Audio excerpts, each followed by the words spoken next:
Okay, calling all apparel boutiques who carry extended and plus sizes in your store. Today is a conversation you are not going to want to miss. You're going to be joined today by Jessica Throneburg, the founder and CEO of Little Details Boutique. Jess is a longtime friend of mine and member of the Hub.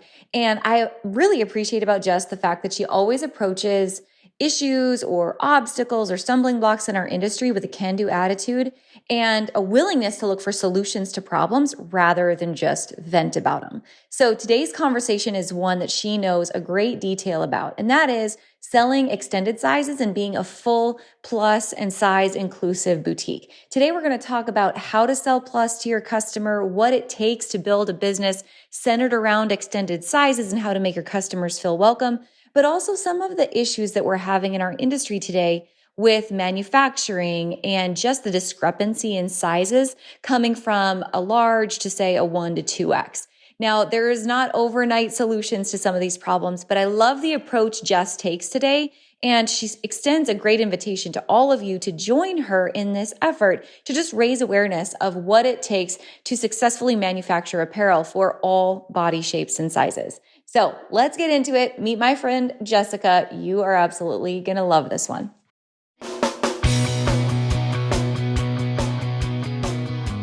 Let's talk about your business, strategy, and the juicy details of what actually works, from mainstream fashion to fashion on Main Street and the entire ecosystem behind it. How do we scale your company and do it with the balance and the happiness that we all seek? Let's hear from those insiders, experts, and strategists that actually make it happen. I'm your host, Ashley Alderson from the Boutique Hub, and I can't wait to chat.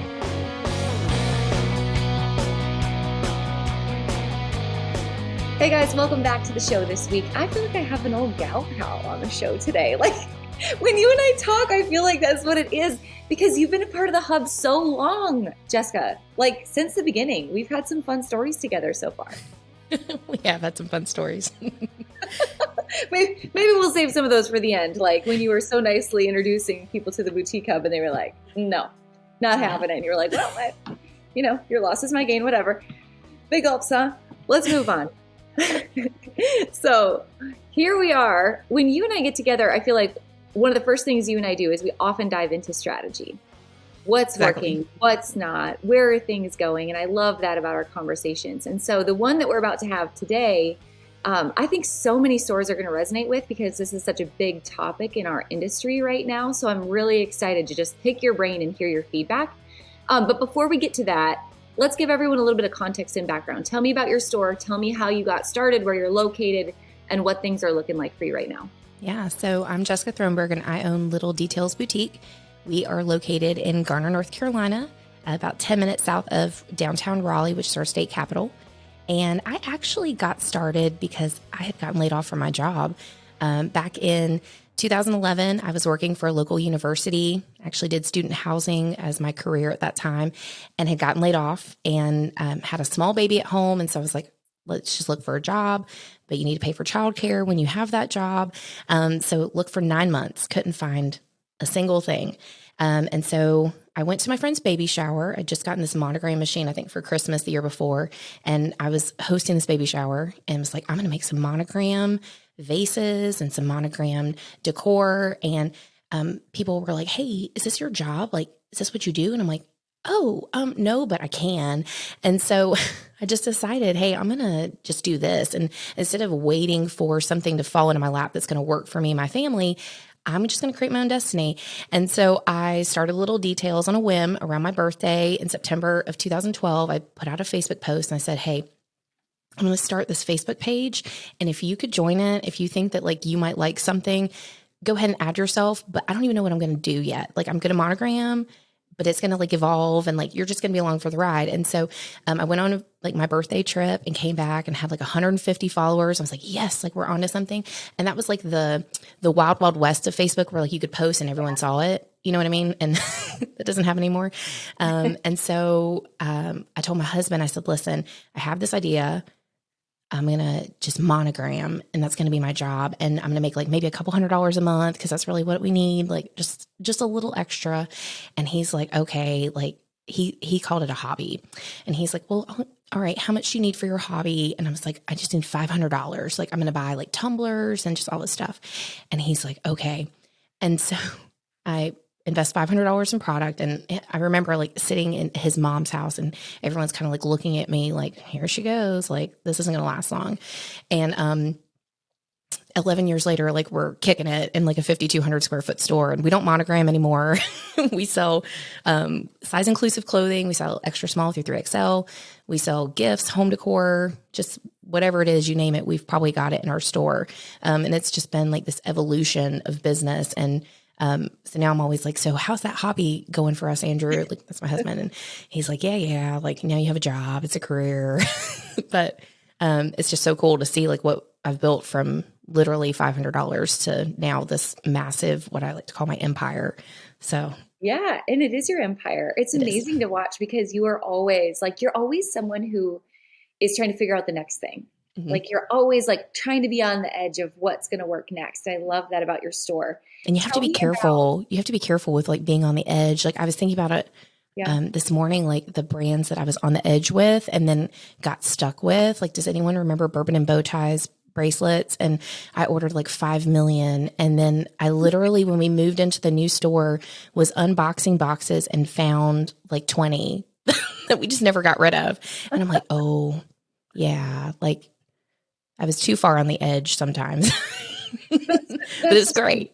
So if someone's listening and they're brand new to business and they're like, oh, maybe they're just like coming off of a real like kick in the pants, right? Mhm. What's your best advice for somebody on how to weather those highs and lows? Because it's all part of it. Right. You really hope that you're always going to have a win, right? When you bring in a product, you're hoping like, oh, this was so cool. I found this at market. It was great. Or I saw someone else had it and I had to add it to my store because no one else had it in our area. And then like you sell a bunch of them and you're like, let's just keep ordering. Like bog bags. Oh my gosh, I sold so many bog bags in 2020, but I couldn't get any. Like it was the supply and demand. And then I had like thousands of bog bags on back order and they tried to ship them last year. And I'm like, we don't have a demand for it anymore. So it's knowing when to get out without like losing your shirt over it, you know? Yeah. And sometimes you don't get out fast enough. And so it's like being emotionally untied to your product to know like, hey, even though I love this and it was so great for so long, like you just have to let it go. You can't just hold on to it because once that wave hits and it goes, like it's not coming back and you have to be like liquidate now, get out, run. Because it's just money just sitting on your shelves. And then sometimes I just get tired of looking at it. I'm like, donate, trash. Just because it's like it's like an ex-boyfriend that won't leave. Like you just got to kick him to the curb. Know when to say goodbye. Know when to say goodbye. And don't like, what is that? The Irish goodbye? Like you just leave and you don't tell anybody. Just do that. Just do that. Just a little Irish goodbye with the old good. Just leave. So when you first started your store, correct me if I'm wrong, did you start in gift first and then you added apparel next, or was it the opposite? So I did gift for monogramming and had an Etsy shop. And then, so I did vinyl first, then added embroidery. And then my customers were like, so listen, you're embroidering clothes. Have you thought about selling clothes? And I'm like, no, but I can, because I've worked retail since 1999. I started at the Gap, Black Friday. Like I know retail. I've dressed tons of women over the years. So I'm like, I can do that. I don't know where to buy it, but I'll just figure it out. And, so my husband went to Taiwan. So he's an engineer and he went to Taiwan for 7 months. And it was like, January, 2013, had a 2-year-old at home. And my customer tells me, hey, I want clothing. And I'm like, I'm going to do that for you. So my husband was getting a per diem and he's going to kill me. He was getting this per diem. And so what I was doing is I was using the per diem to buy clothes and then replacing it because I was trying to sell them so fast. And so it's like you buy a case pack of like 6 and you sell 2 or 3 and you've like, recouped your investment. Yeah. So then I had all this extra product like just sitting. And so I would just buy and then replace. And then he came home in like April or May and I had taken over our dining room, our breakfast, our dining room, our spare bedroom, and our bonus room. And he was like, wait, when did you start selling clothes? Like I didn't tell him at all that we had expanded the business. And so he's like, I'm really confused. And I'm like, it's fine. It's all paid for. Like, that's the first thing you need to know. Like, don't be mad. It's all paid for. And now this is just profit. Like anything that's from here on out, we're profitable. And, so we did clothing and kind of like left monogramming, like we were monogramming, but not really. And then when we moved into our storefront in 2017, that's when we really started adding in like those gift lines again. Because I was like, hey, it's hard to hold on to gift. Gift doesn't have a big turn like clothing. Like you can tell seasonally, like, hey, I got to get rid of this. The season's done. But if you're selling a Lily Pulitzer pillow and she doesn't make a new one for the rest of the year, that it might take a while to get rid of that pillow. And they also take up a lot of space. So gift didn't really come again until we opened up that brick and mortar. And now our store is half gift and half clothing, and our revenue stream follows that same pattern. So I find that gift is great in the slow season when it's not a new season. Like when it's springtime, people are like, legs are out, arms are out, time to get new clothes. But then when the season has like progressed and they've gotten their clothes, what are they buying? And for us, it's like they're buying their birthday gifts. Their Mother's Day is huge for us. Like, Father's Day a little bit, but we do have some men's gifts. So it's nice because it's in the slow cycle. We have revenue generating product, and we're not selling gift every day. But if you look at our numbers overall for the year, it's like half and half. Yeah, I think that's so interesting. And that's something that I feel like our industry has evolved quite a bit in the last, I'd say even 3 years on that front, because when I speak to boutique owners, a lot of times they're like, oh no, I'm just apparel. I'm just specialty. I'm just blah. But then when you go to a gift market, like when you go to Atlanta or Dallas, they're like, no, I'm a home and gift store. And in certain like sectors of our industry, they see it as very different. But in the last 3 years, especially post-COVID, when everyone had to get online and sell live or whatever, all this crossover started to happen. And I think new opportunity unfolded. One side really didn't know about the other. Yeah. And we kind of went in knowing that was always going to be I just knew, like, and I have been so fortunate to know people who own boutiques and to know, like, tell me about your cycles. Like, I was researching storefronts long before we went into one, because I wanted to make sure we went in knowing what can make us successful. And so when a boutique owner would tell me, like, Christmas is my slow time, well, it's because, do you really buy a lot of clothing for gift? No, you buy stuff for yourself to go out to a party, or maybe you're going on a trip, but you aren't focusing on your spending dollars. So you're literally sending them to Target or you're sending them to Amazon, and you're not providing them anything that they can tangibly take away from your store other than an outfit. And so for us, we really wanted to be like your one-stop shop that is like local. And so our store is actually across from Target and Chick-fil-A. I like to call it the trifecta of awesome. And so you're going to hit all of them. Like, you're going to hit all of them. Like, you're going to start with us probably, and then you're going to probably have your kid with you, and you're going to go to Chick-fil-A and have lunch, and then you're going to go to Target and you're going to buy whatever you didn't find at our store. And so, like, we're trying to basically hit that customer who's like, I want that one-stop shop experience. Like, I want to get a cup, and I want to get like a lantern, and I want to get a flag, and I want to get a sweater, and, like, you want all these things, and you don't know what you're coming in for. Like, it's an experience. I love that. So the trifecta of awesome. I think the trifecta of awesome. Yeah, a bumper sticker. I'm gonna make a sign and just like map it on MapQuest. Perfect. So talk to me about this. So you went into clothing. At what point did you realize, like, okay, the way that we buy and sell clothing is a little bit jacked? Right? At the very beginning, I realized at the very beginning, like I didn't know how to order. I didn't know how to order back then. Like, I was Googling how to be a boutique. Like, I had no idea. And so it was like the hard knocks lesson that I learned, right? So I would get stuff.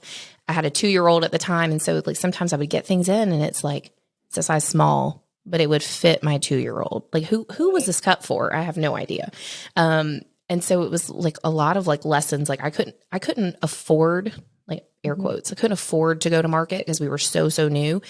I didn't know what market was, to be quite honest. But like, I would take my little clothing racks into like these shows, and then I would talk to other boutique owners. I'm like, so are you having the same problems I'm having? Like, stuff feels itchy. It's like not great quality. It's super small, or like a plus size will come in and it fits like a schmedium. And you're like, how do you find your stuff? And so it's these conversations that, like, luckily people were super like honest and kind. And we're like, hey, like, have you heard of Market? Like, do you know where to go? And I'm like, no, tell me. And so I didn't actually go to Market until I think like 2014. So I had tried like a year and a half of ordering on my own from these like, not even like direct suppliers. It's like these people who are like the middleman. So I was paying way more and, making all these mistakes. And it was okay. It was like a learning experience for me, but, wow, like it's totally different when you actually go into the showroom. You're like, hey, I can try this on and I can feel the fabric and I can see this print, because sometimes it's so small on the screen, you don't know what you're getting. And one time I ordered something and I got teddy bears and I thought it was flowers. And I'm like, this is teddy bears on a dress. It was, wow. It was special. And so, you have to kind of live and learn. And I think that's such a big investment for me. Like I try to go to the markets, because if I order online from a vendor, even if they're my tried and true vendor, sometimes it's not a home run. Absolutely. So talk to me about your full size inclusive boutique. And there's so much conversation on this. What works? What doesn't work? I tried it. It was a flop for me. If someone is going to be a size inclusive boutique, talk to me about maybe your top 3 things they must know in order to sell size inclusive items. So let me just go ahead and say that this is my 4th attempt at being size inclusive. And when I say it's my 4th attempt, like I tried it back in 2013 when we first started, realized I wasn't getting the best quality. So then when I asked myself, why did those items not sell? It was because the fit and the fabric were terrible.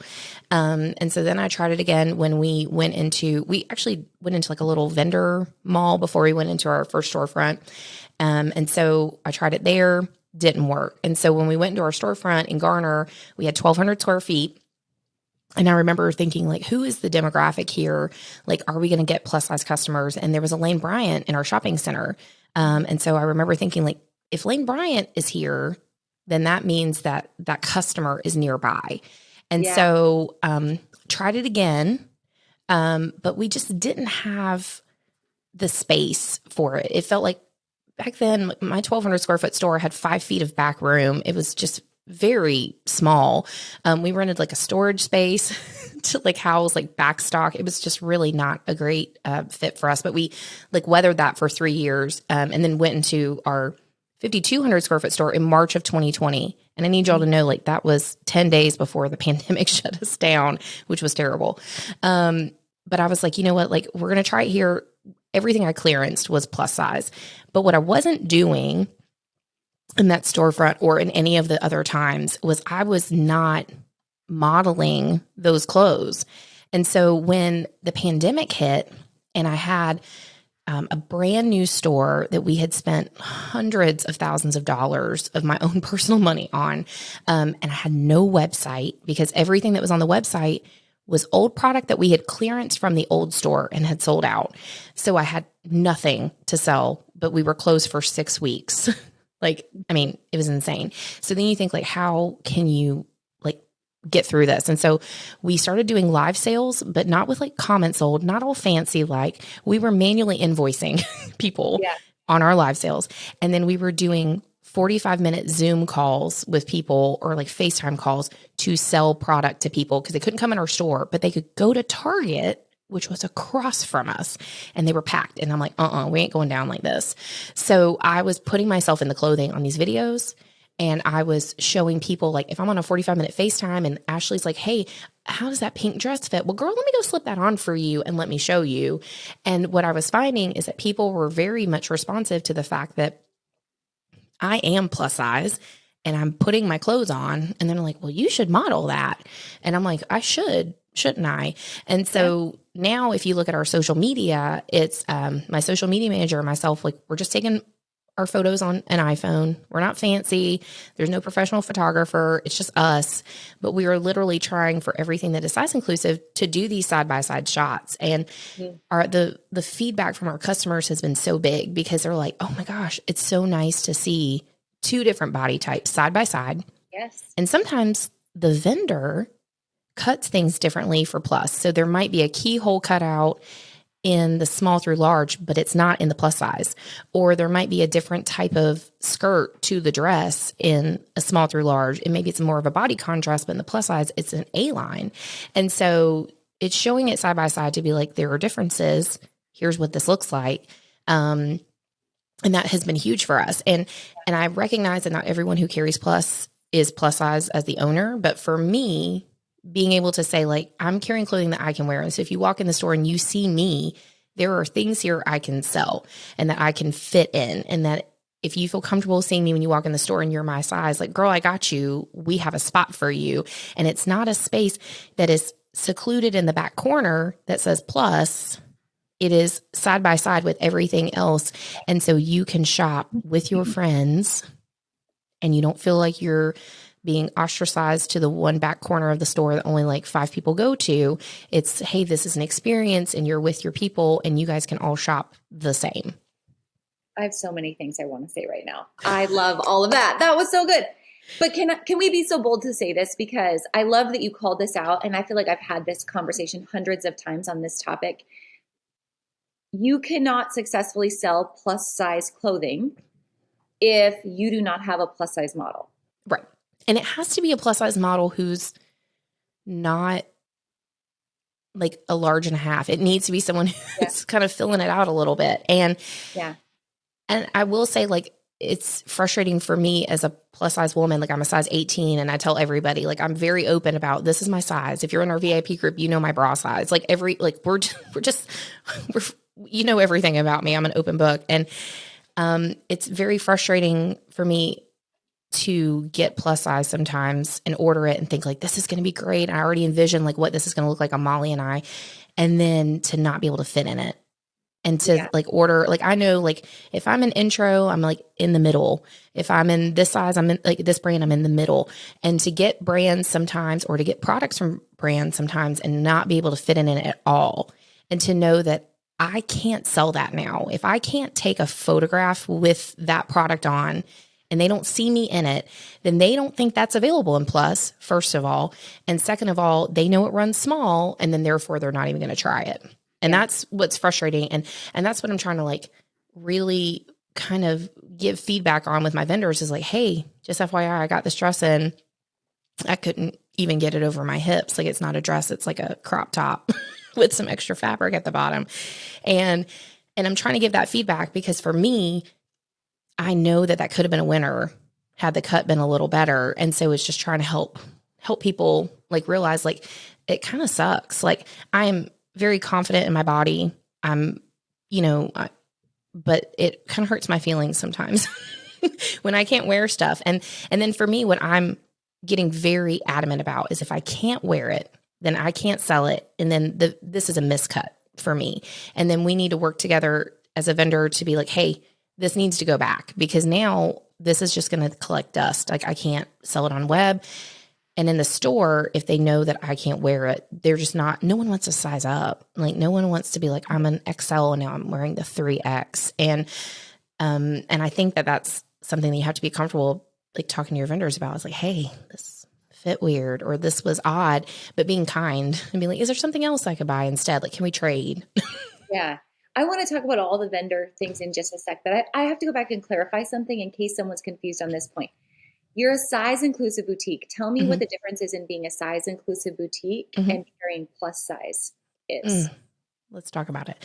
So being size inclusive for us is that a majority of our product is going to be size inclusive, whether that is, and let me be clear, extra small needs some love because some things run entirely too big. And so we've been looking for brands that offer extra small all the way up through 3XL. If people offered beyond that and it was actually sized correctly, we would carry it.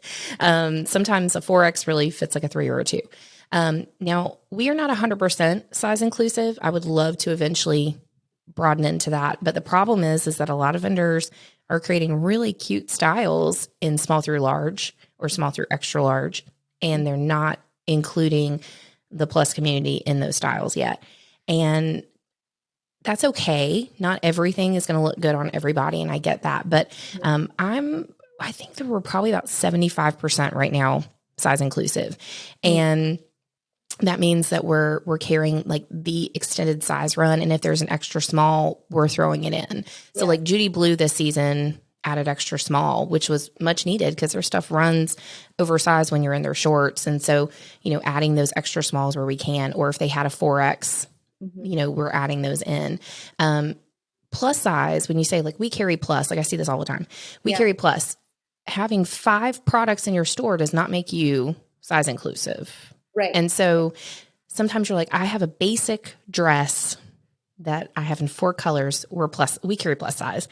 You don't, you carry a plus size style. And size inclusive means that you're thinking about all of the occasions that people need product for. You're not just thinking about the basics. You're thinking about beyond jeans and beyond t-shirts. Like they want wear to work. They want special occasion. They want all of these things. And then when you get into like shoes, like knee-high boots, buy a wide calf, like that means size inclusive. And so thinking about it from all sorts of angles, if you're buying bracelets, E. Newton carries like extended size bracelets. It's thinking about extended size all the way around. And so that's really where we're kind of pushing for, and we're trying to get everyone on board to be size inclusive. And it's not easy. One of the most impactful quotes a mentor once told me is, only a tracked number grows. Now, as I think about retail, I know we have the retail art side of the brain, which is all of the fun and buying and social media and customers, but then there's the retail science side of the brain. And we have to dig deep into the numbers if we want to see them grow. That's why we created a brand new dashboard for you at the Boutique Hub called Boutique Hub Black. Boutique Hub Black is an opportunity for you to deep dive into every single metric in your business together on one dashboard, emailed to you weekly, plus text message updates if a number on your dashboard changes. And in addition, custom training based on every single metric so that if a number of yours is out of order, you can learn what to do to fix it right away. I want to invite you to this brand new opportunity, Boutique Hub Black, right now. It's limited to only 200 boutiques because of the high level training and opportunity that's inside, together with your own custom metric dashboard. Your dashboard has an opportunity to measure your real-time metrics from your backlinks, SEO, page speed and quality, everything SEO driven, plus Klaviyo, Shopify, your Facebook ad and Instagram ad data, plus your overall social performance. If you want to see all of your numbers tracked automatically for you, you don't have to pay a team member to track all of your numbers. You don't have to spend hours gathering all the data from Google Analytics and everywhere else. Instead, Boutique Hub Black is your very own automated custom dashboard so that you can track those numbers and watch them grow. Sign up and learn more about Boutique Hub Black in this week's show notes so you can get to tracking and seeing those track numbers grow. No, it's not easy. And we'll talk about the vendor side of that again in just a minute, because it's a whole conversation. Like we're evolving to get there, but it's taken a minute, and it's going to take all of us to talk about it in order to get there. But I want to ask one more just strategic question, because in order to be size inclusive, I mean, that's a huge investment as well. Oh, it is. And I don't want anyone to think that we're saying everybody needs to be this, because it's not feasible. Nope. Again, you either have to know how to model these items yourself, or you have to have a model that can be. Otherwise, your sales in store and certainly your sales online will be non-existent. Talk to me, though, about the merchandising of being size inclusive. Like you said, it's not, there's a section in the back. But talk to me, what does that look like both in store and online? How to merchandise the items together? Yeah. So first of all, let's just do online really fast, because I have web in the brain. I'm redoing our website with Josh Orr right now. And so I have website on my mind. So first of all, when we're online, we use Shopify. And so we're tagging our product to where we can create a category for, I call it curvy, but we're going to go with plus for the general public. Plus size for some of our customers was very offensive, but that is what the industry term is. And so you want to make it searchable. You want to make it as easy as possible to find it. With SEO, you need to be able to find it. And so, we do have a tab on don't look at our website today.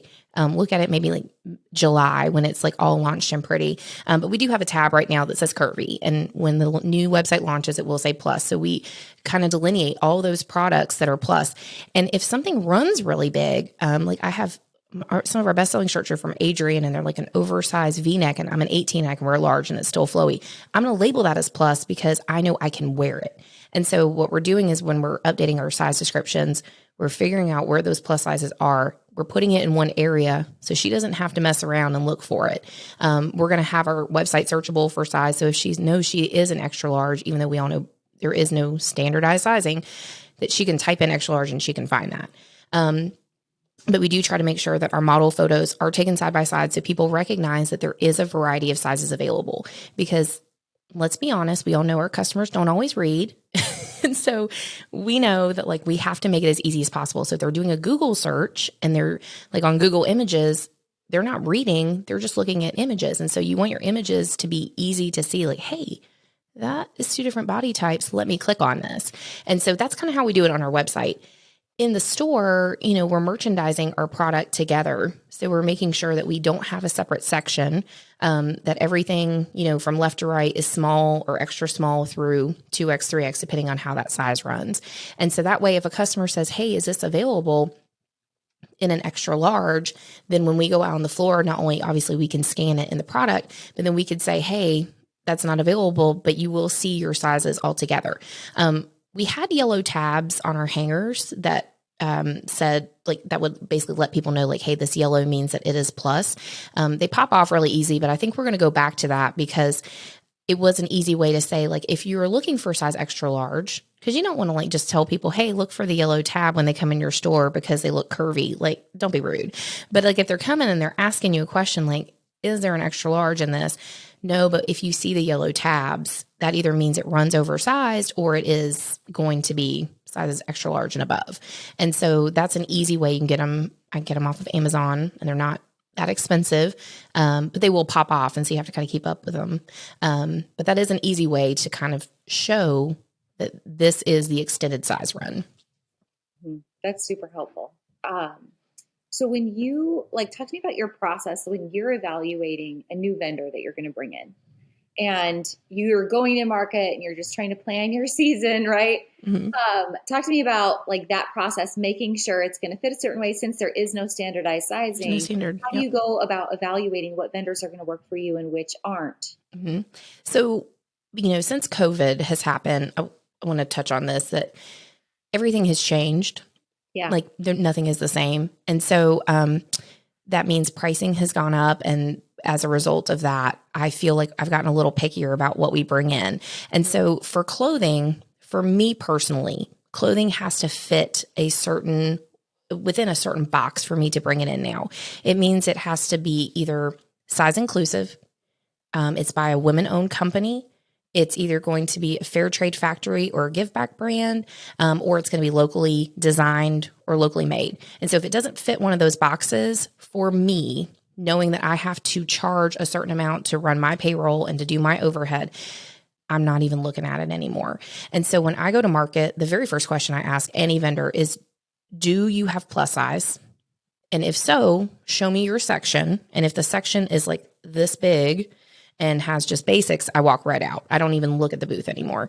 To me, it's not worth it to waste my time knowing that I'm looking for a certain thing. So if you are trying to be size inclusive and you know that what you need is plus size and you need the full size run, then my recommendation would be, that's the first question you should ask any showroom person working is, do you have plus size? Because I see a lot of people who get frustrated when they're at market and they're like, I'm not finding a lot of plus. And I've wasted all this time in these booths. And it's like, did you ask if there was plus? There's not always signage, but did you ask? And then did you ask the question, does it also come in regular sizes? Because sometimes I think we get stuck with, a plus style that you can't photograph well because you didn't have small through large. Like they only do a plus only, which is super frustrating. And so those are the questions I ask when I come in the booth. Do you have plus? If you don't, I'm walking away. And then if you do have plus, what is your sample size? Because I need to try it on. And I'm a size 18. So if I can get your XL on as an 18, I know that your sizing is off.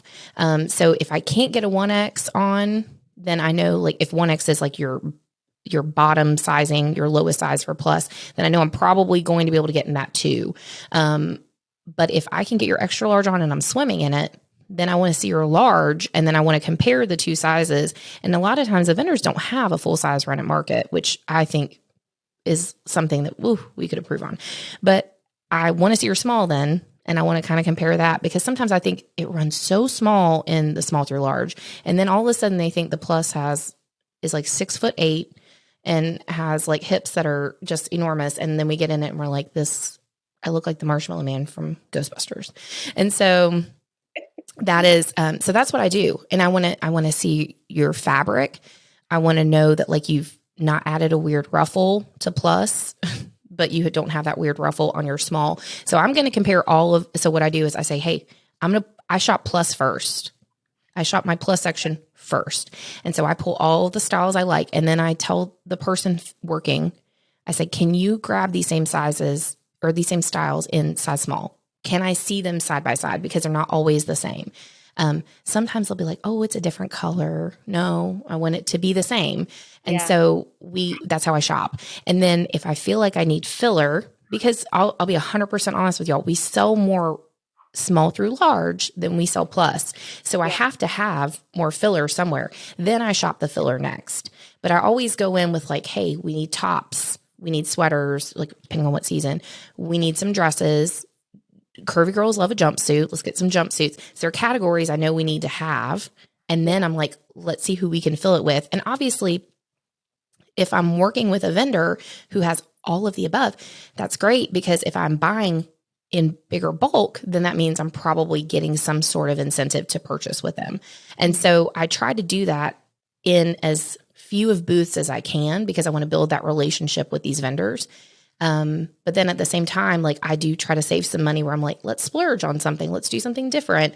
Let's have like a little bit of our budget for something unexpected. And that's kind of how I go to market. And I could spend 6 hours in one booth because I'm buying all the things, or I'm really trying to like compare. It can be intense. So in doing that though, what I love that you just said was you want to create a partnership with these vendors. Yeah. And that's, I think, what's so important. And no matter if you're plus or what you sell, I think all of us should have that strategy, because then, and the vendors love this too, because then you're creating an open feedback loop of here's what's working, here's what's not. And let's be honest, money talks. Yeah. Right? I say that money is like voting. Like you use your dollars to vote. And so you're basically like, I like you the best, and I'm going to spend all my money with you. And so now you're president. And then this next vendor, I spend the next amount, you're VP. And so I'm like, we want to create this partnership, because without our vendors, we don't exist. Like you can't be a boutique if you don't have product to sell. You can't do retail that way. And so I think it is this constant loop of communication. And so when I'm in with, I can think of people like Renee over at Adrian. Oh my gosh, like, does everyone not love Renee at Adrian? Or Andre by Unit. Like he's just so kind, and I'm like, oh man. Like I go in there, I'm like, hey. Hey guys, thank you so much for listening to this episode. We hope that you loved it. Don't forget to hit subscribe and leave a rating and review down below for a chance to be one of our featured listeners each and every week. For more information on our spirit of community over competition and how to access complete show notes and bonus downloads from our guests, head on over to theboutiquehub.com and join the community. We'll see you next week. Didn't work quite as well. Like, is there something that's similar, but is maybe the fit is a little different? And then he'll be like, oh, well, let me check. And he just knows their product line. And so I love being able to work with him and being able to say like, hey, like we love the embroidery, or my girls weren't so into that. And I feel like it's a shopping experience the same way that like we treat our customers when they're in our store. And so I feel like some vendors are just so in tune. Some vendors are not as in tune. And so then it's finding who do I need to talk to? Who actually does these things that I'm asking for? Because you can give the showroom manager information all day long, but they're trying to sell. Like that's like someone coming into you and being like, hey girl, I love these jeans, but they just didn't fit right on Black Friday. And you're like, got a line wrapped around the building. You're like, okay. So it's like, who can I contact to talk more about these things? And that's kind of what I've been doing for like the past like year, is like, hey, like, here's what worked. Here's what didn't work. And then now like I'm getting into rooms or on Zoom calls with people who are actually the decision makers, and to say like, gosh, we would love this. And one of the things I find for Plus, someone said this to me recently, is we don't know what we're doing. We don't know what you guys want. We are literally cutting the easiest thing to cut to say we have it. And that's when it's like in my head, I'm like, oh my gosh, they don't know. And we know because we're in outside the fitting rooms with these people. We're hearing their feedback, and what an opportunity we have to share with them. Like, this is what's working for our customer and this isn't. And being able to get that feedback. So I got on one of our hub pages and said, hey, I'm about to get on with a vendor. and I need quick feedback and like, just give it to me. I don't care what it is, but if there's something specific that you're seeing in our industry, please tell me. Like, I want to be able to share this with everyone that I talk to. And one of the most common things was that we're leaving out a size. We're skipping over what I think is one of the largest populations of women in this country, which is like a size 14. And so we're going immediately from a 10, 12 to like a 18, 20, and we're leaving like a 14 and a 16. And so giving that feedback to people, and they're like, oh my gosh, you're right. We are skipping over something. Or, hey, let's not just do basic colors. Like, can we have some pattern? Like, can we have, I don't know, some structure, some tailoring where everything isn't billowy and flowy. And the vendors, they don't know what they don't know. Yeah. And plus is new to them. Like, when I started in 2013 buying clothing, there wasn't a lot of plus, and it didn't exist beyond maybe a size extra large. And so this industry for this type of fashion is new. When you look at the Gap and Old Navy, they manufacture their clothing. So it's easy for them to say, hey, we're size inclusive, and because they manufacture it and they know they have that customer feedback and that data. But Jodeful, Intro, Skies Are Blue, all those people, they don't have that data that the Gap has. And we have to be the ones that kind of tell them in a very kind way that this is what we need, and figuring out a way to like actually work alongside them and not just say, hey, well, you're not making what I want, I'm just going to pull my money and go somewhere else. Like, this is a conversation we need to have. Yeah. I just want to reiterate what you said, because it's so good. Going back to, this is a partnership. How can we win together? Yeah. Because if I'm selling your stuff and it's flying, then guess what I'm going to do? I'm going to reorder. Yes. And then I'm going to be like, hey, this went so well. Like, have you thought about how we could tweak that for fall? And, or, the following spring, or, gosh, we've had requests for this. Like, have you thought about new patterns? Like, and those are conversations I feel like some people are really excited to have, because I'll be honest, I think we've all seen it this year, that the plus is secondary. It's not the first thought that is in our wholesalers' minds. And so what I'm trying to do is make plus a priority, and saying, hey, this is an industry that needs to wear clothes. Our Lane Bryant in our shopping center during COVID went out of business. And so now there's all these women in our area who may not know that we carry size inclusive at Little Details, but when they walk in and they find out, they want to come back because they constantly need something. And so we need to keep up with the demand. And the only way to do that is to work with our vendors to say, hey, like, this is what people are asking for. Have you thought about this? And I think some vendors are willing to listen because they realize that how they have been doing it isn't working anymore. And so when we see, one of the common complaints was not only the sizing, but the delivery dates. And so when we talk about taking pictures side by side, but you're ordering your small through large and getting it in January, but you don't get your 1X, 2X, 3X until June. How do you do that? And these are conversations that I'm having. And unfortunately, I had to cancel orders this year. I said, like, if we can't get everything at once, we don't want it. And we've waited too long. And you can't hold on to product for 6 months. I mean, unless you're me and you're doing collections and you kind of have that game plan set aside, like, I've ordered my 4th of July and it's waiting for its time to shine. But like, you can't hold on to everything. And so I think that's something that they need to know. And the reason that they do that is because they don't know what to cut. And so they're waiting to see their bestsellers at market. And then they're like, well, gosh, this top sold and it's a good fabric and it's a flowy fit. And we're going to go ahead and just cut this in plus. But now the plus doesn't come until the second or third run.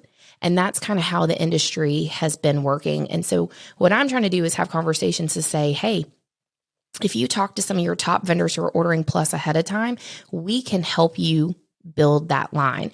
Like, our vendors are already designing and cutting for spring 2024 right now. And so having those conversations to be like, this top, if you did it in plus, we would sell so many. Like, all the smocking that's happening this season, my plus girls are eating that up because it is making the girls look good. And then it's like flowing away where it needs to. It's amazing. And so it's having those conversations to say, hey, like, this is what we need more of. So then when we go to market in January, they're like, look, we've expanded our plus line because we've had this feedback. And now we're going to see if it's actually going to sell. Because if you ask them, are your sales good?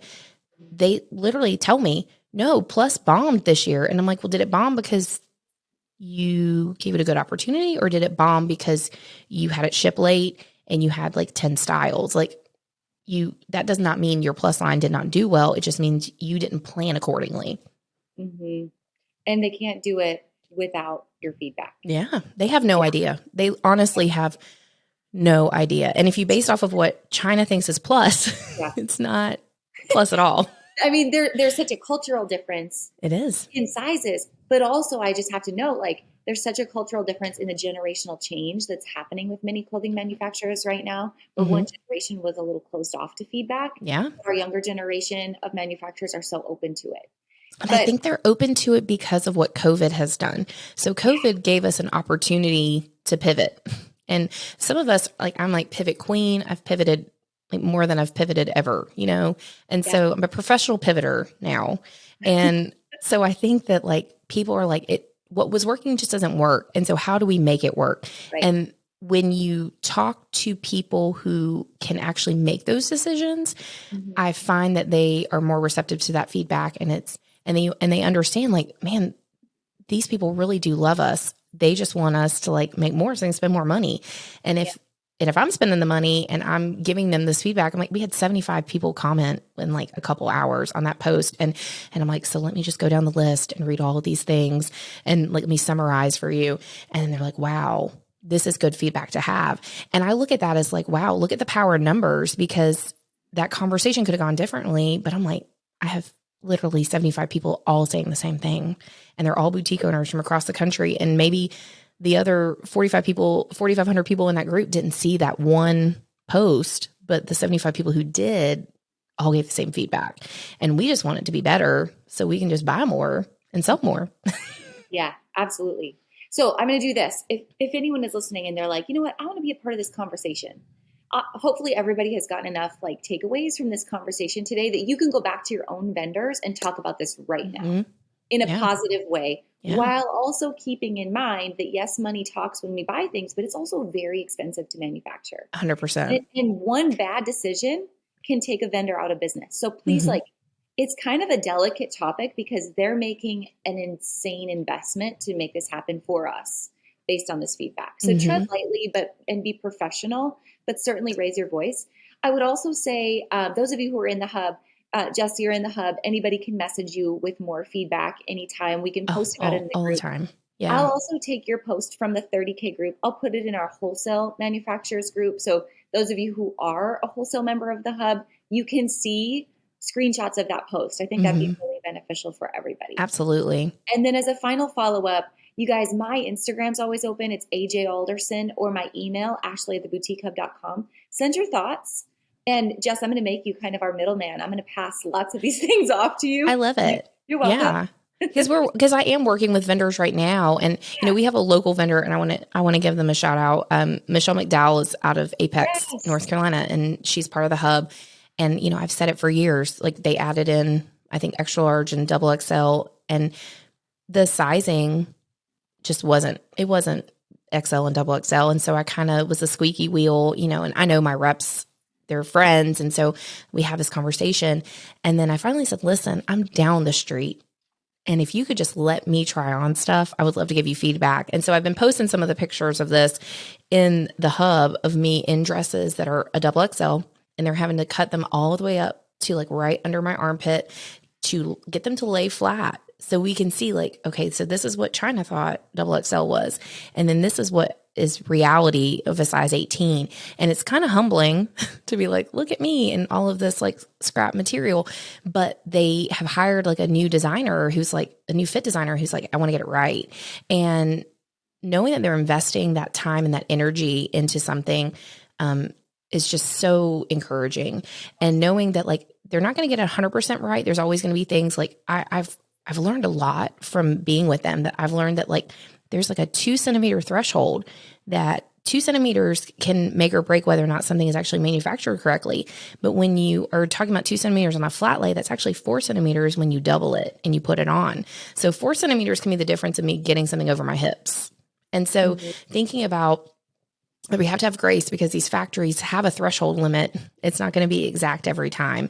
But the things I've learned from this process, I'm like, wow, like this is hard. And, it's so cool though to be able to say like, oh, I've tried these on and I feel like they're fit for spring was so good. And that was, people were messaging me who knew that like, I'm like their XXL fit model. And they're like, oh my gosh, it fits this season. I'm like, yes, but I didn't get to try on every sample for spring, but for fall I have. And so I'm like, hey, I need to tell people like for fall, I've tried on every sample. And that way they know, like they can go in a little bit more confidently. And that costs money. Like that's time, it's energy.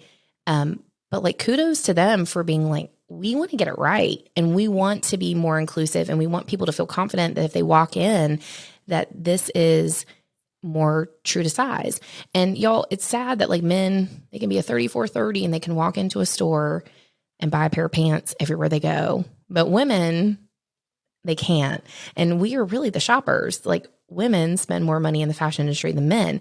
And so, my hope is eventually we're going to see a more standardized size chart across the board. I don't know that we'll get there in my lifetime, but gosh, like wouldn't that be amazing that we could tell people like, this is how it fits and it's consistent.